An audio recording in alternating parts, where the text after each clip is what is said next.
L'artichaut est un légume très ancien puisqu'on en trouve des traces déjà dès l'Antiquité. Il y avait une déesse grecque de l'artichaut, Cinara.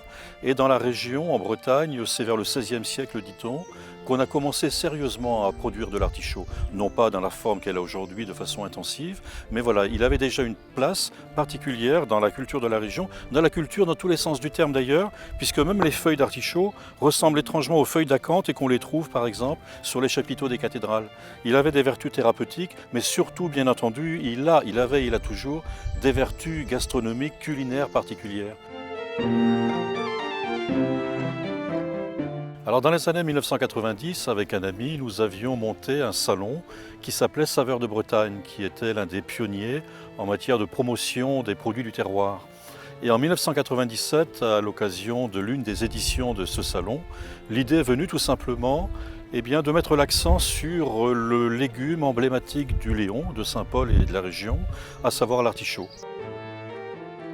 J'ai toujours pensé que un pays, pour se promouvoir, doit avoir des symboles. C'est tout à fait patent d'ailleurs qu'au moment où se mettent en place des métropoles citadines énormes qui font une communication extraordinaire, mais où quand même où il y a un peu d'impersonnel véritablement, nous soyons obligés, et la population d'ailleurs, nous soyons obligés de trouver des éléments symboles que la population aime à connaître et à estimer aussi tout simplement. Je suis en train de penser dans le domaine végétal à des références de produits végétaux en lien avec des lieux de production. Et ici, pourquoi pas l'artichaut de Bretagne? On se dit pourquoi pas, mais si, il le faut formellement.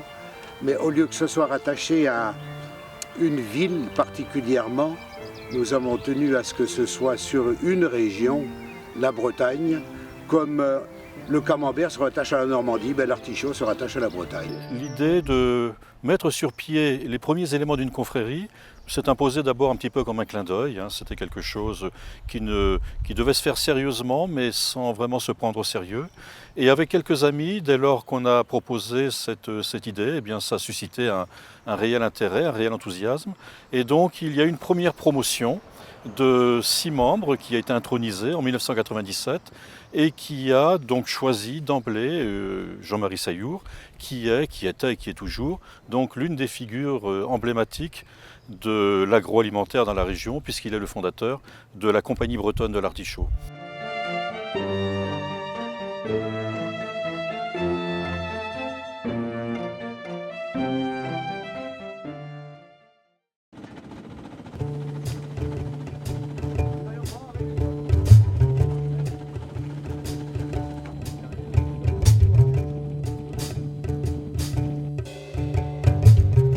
En Bretagne, 7000 hectares d'artichauts sont cultivés, 5000 hectares en Camus-Castel, qui sont les gros artichauts traditionnellement cultivés en Bretagne. En 1992, on a introduit le petit violet dans notre gamme d'artichauts. Cela représente 2000 hectares à l'heure d'aujourd'hui pour 30 millions de têtes. Une grande partie est exportée sur le marché italien. En 2014, nous avons introduit une nouvelle variété dans notre gamme, qui s'appelle Cardinal, qui présente l'intérêt de bien se conserver en rayon. On en cultive 50 hectares à l'heure d'aujourd'hui. On espère développer davantage.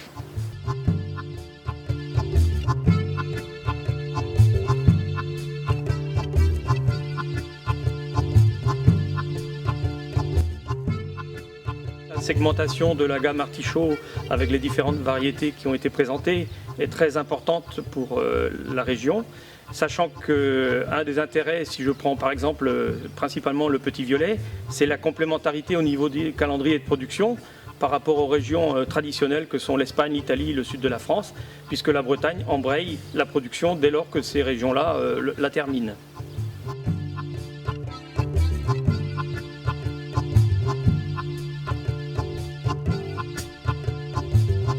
Le souhait peut-être, ou le vœu, l'idée, l'intuition, c'est de redonner à l'artichaut cette dimension de plat d'exception, de plat de fête, le consommer feuille après feuille, l'effeuiller pour parvenir jusqu'au cœur de l'artichaut, c'est aussi un plaisir et c'est peut-être l'un des buts que la confrérie peut s'assigner, redonner à l'artichaut cette dimension festive.